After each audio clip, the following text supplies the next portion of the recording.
Hello and hi. This is Jainendra sir and today we are going to do chapter number 2 of polynomials. ठीक है, जो polynomials है chapter number 2 वो हमको करना है। इजी क्वेश्चन से चालू करेंगे और हार्ड क्वेश्चन की तरफ चलेंगे, ठीक है ना। Okay, question number 3 example number 2 में आपके एक टेक्स्ट बुक में दिया गया है। इजी क्वेश्चन है, सबसे इजी है। जो स्टेप्स में दो वो स्टेप्स ही आपको फॉलो करने हैं। अगर वो स्टेप्स आपने फॉलो किया तो गलती करने के चांसेस बहुत कम हो जाते हैं, ठीक है। तो सबसे पहले हमें क्वेश्चन दिया गया है, find the zeros of quadratic polynomial x square plus 7x plus 10 and verify the relationship between the zeros and coefficient। इसमें आपको क्या करना है, पहले जीरोस भी ढूंढना है और रिलेशनशिप भी वेरीफाई करना है दोनों के बीच में, ठीक है। सबसे पहले क्या करेंगे, ये पॉलिनोमियल जो है x square plus, middle term आपको नहीं लिखना है, मिडल टर्म की जगह पे आपको ब्रैकेट बना देना है और प्लस 10 लिख देना है, ठीक है। इतना ध्यान देना, ठीक है। चलो आगे चलते हैं, ठीक है। अब ये जो 7x है उसकी जगह पे हम कुछ और लिखने वाले हैं, ठीक है। क्या लिखने वाले देखते हैं। अभी देखो ये जो है +10 और यहाँ पे है +1, ठीक है। ये दोनों को हमको रफली मल्टीप्लाई कर देना है, ठीक है। तो +10, ये स्टेप बहुत इंपॉर्टेंट है, +10 मल्टीप्लाइड बाई +1, ठीक है। तो प्लस प्लस क्या होगा, प्लस और 10 वन जा 10, ठीक है ना।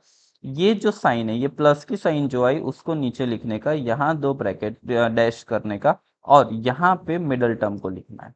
क्या किया, बहुत स्पीड में किया है ना। देखो ये क्या किया, +10 जो है, +10 मल्टीप्लाइड बाई +1, ठीक है ना। ये दोनों को मल्टीप्लाई किया, दोनों की साइन कंसिडर करना, प्लस और प्लस, दोनों की साइन क्या आई, प्लस प्लस आई, लेफ्ट वालों पहलू, ठीक है। तो ये दोनों को हमने क्या किया, मल्टीप्लाई किया। मल्टीप्लाई करने के बाद क्या आया, प्लस आया, +10 आया, ठीक है ना। ये प्लस साइन को हमने कहाँ लिखा, नीचे लिखा और यहाँ पे दो डैश किया, इज इक्वल टू 7 लिखा, ठीक है। अब 10 का ऐसा फैक्टर आपको ढूंढना है, 10 का ऐसा फैक्टर ढूंढना है कि प्लस करके 7 आए, ठीक है।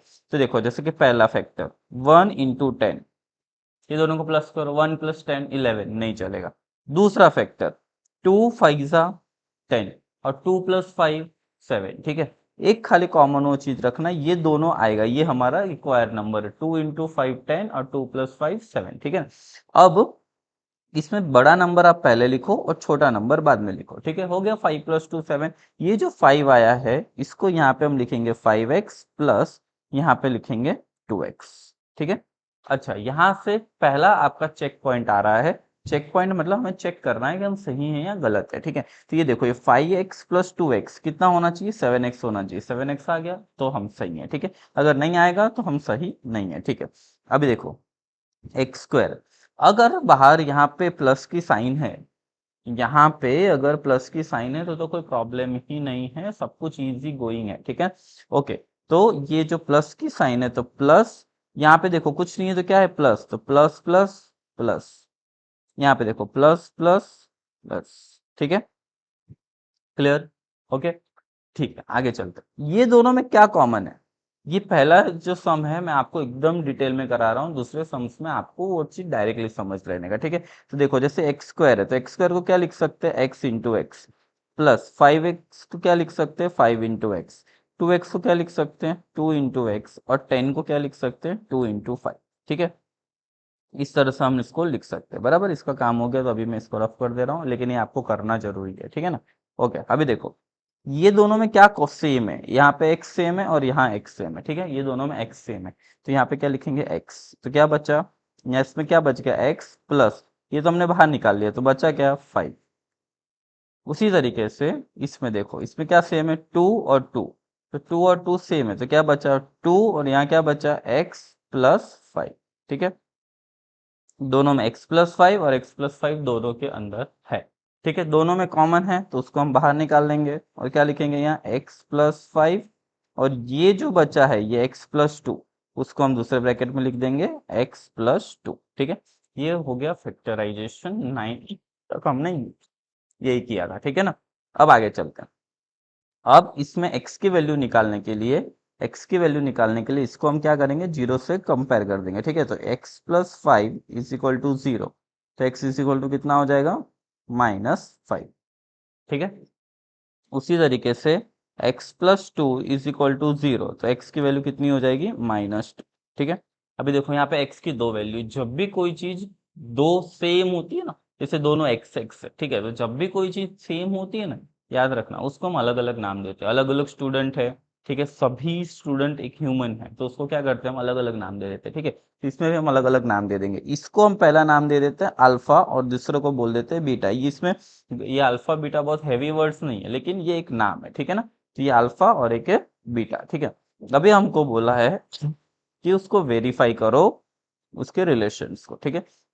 अब उसके रिलेशंस को वेरीफाई करने के लिए हमें क्या करना पड़ेगा, तो हमें पहले तो दोनों का सम निकालना पड़ेगा दो तरीके से। वेरिफिकेशन का मतलब क्या होता है कि दो जगह पे सेम चीज हो तो वो वेरीफाई हो गया, ठीक है। एक जैसे कि हम आधार कार्ड है, तो आधार कार्ड हम लेके जाते हैं किसी के पास, तो क्या होता है कि वो हमारा चेहरा देखता है और आधार कार्ड देखता है ना, तो क्या होता है वेरिफिकेशन हो जाता है। तो उस तरह से हम इसको वेरिफिकेशन करना है, ठीक है। तो सबसे पहला जो वेरिफिकेशन है वो सम ऑफ जीरो है, तो सम ऑफ जीरोस। अच्छा, सम ऑफ जीरोस मतलब क्या, दोनों का एडिशन, ठीक है। तो पहला क्या है, अल्फा प्लस बीटा। क्या है, अल्फा प्लस बीटा, ठीक है। तो अल्फा क्या है अपना -5 प्लस -2, ठीक है। तो क्या हो जाएगा -5 प्लस माइनस माइनस, तो कितना हो जाएगा -7, ठीक है। इस ये आया ट्रेडिशनली हमें प्लस करके। अच्छा, क्या हम लोग कि कोई और तरीके से ला सकते हैं, क्योंकि अभी एक आया वेरिफिकेशन, मैंने आपको बोला दो जगह होना चाहिए, ठीक है।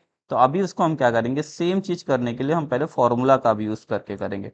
देखो, सम ऑफ जीरोस, उसका फॉर्मूला होता है minus coefficient of x upon coefficient of x square, ठीक है। Coefficient of x upon coefficient of x square, ठीक है। तो देखो, माइनस कोइफिशिएंट ऑफ एक्स क्या है, हमारा कोइफिशिएंट ऑफ एक्स क्या है +7, ठीक है। तो यहाँ क्या लिखेंगे +7। कोइफिशिएंट ऑफ एक्स स्क्वायर क्या है, कोइफिशिएंट ऑफ एक्स स्क्वायर है हमारा कुछ नहीं है, तो यहाँ पे तो 1 है, ठीक है। तो क्या लिखेंगे हम +1। देखो, माइनस प्लस कितना आया -7। देखा, दोनों में सेम आना चाहिए। अगर दोनों में सेम नहीं आया ना, तो आपका आंसर कहीं ना कहीं गलत है, वो चीज ध्यान रखना, ठीक है। तो दोनों में सेम आ गया मतलब आंसर सही है, ओके। चलो, अभी जाते हैं प्रोडक्ट ऑफ जीरोस में। देखो, अभी हमको क्या करना है वो मैं दूसरे कलर से करता हूँ, ग्रीन कलर से करता हूँ, ठीक है। प्रोडक्ट में भी सेम करना है, प्रोडक्ट ऑफ जीरोस, ठीक है। अल्फा इंटू बीटा, अभी दोनों को मल्टीप्लाई करो, -5 मल्टीप्लाइड बाई -2, तो कितना आ गया +10। -5 मल्टीप्लाइड बाई -2, कितना आंसर आया +10, ठीक है। अभी यही फॉर्मूला हम लगा देते हैं, प्रोडक्ट ऑफ जीरोस, फॉर्मूला जो है वो है constant term upon coefficient of x square, ठीक है। Constant term upon coefficient of x square. अच्छा, हमारा कांस्टेंट टर्म क्या है यहाँ पे, हमारा कांस्टेंट टर्म क्या है यहाँ पे +10, और कोएफिशिएंट ऑफ एक्स स्क्वायर क्या है 1, ठीक है। चलो, देखो 10 और यहाँ 1, तो देखो क्या सेम आंसर आया, ये दोनों सेम आना चाहिए, ठीक है। अगर ये दोनों सेम आ रहा है तो हमारा आंसर करेक्ट है, ठीक है। तो यहाँ पे लास्ट में लिख देंगे हैंस वेरीफाइड, ठीक है। समझ में आ गया, सेम हर एक में सेम हो करना है। हाँ, जर्नल बेसिक चीज चेंज हो जाएगी, जैसे माइनस होगा तो कुछ और हो सकता है, प्लस होगा तो कुछ और हो सकता है, लेकिन साइन में, लेकिन पूरा जो फॉर्मेट है वो सेम रहेगा, ठीक है। चलो नेक्स्ट।